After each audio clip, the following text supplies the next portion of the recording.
Здравейте, приятели! Вие сте с канала Практично, с мен Николай Божинов. Днес ще направим един преглед на системата на термопомпите, да видим всичко наред ли е.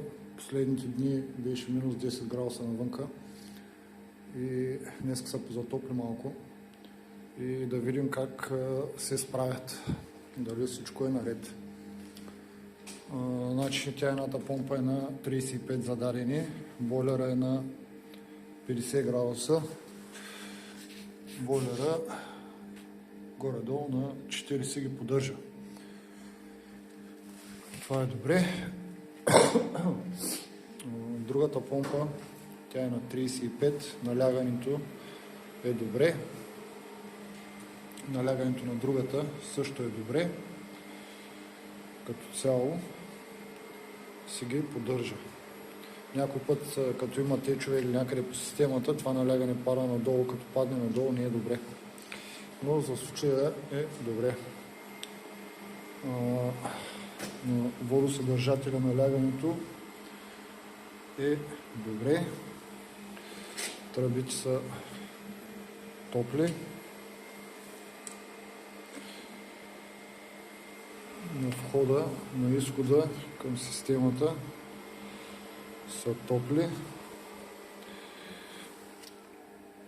Добре.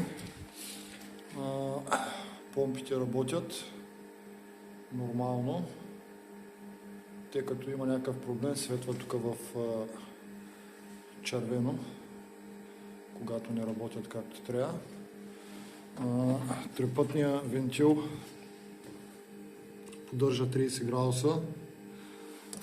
Той е настроен на 30 и си ги е направил 30. Това означава, че в момента пуска към конвекторите и към подовото на сградата 30 градуса температура.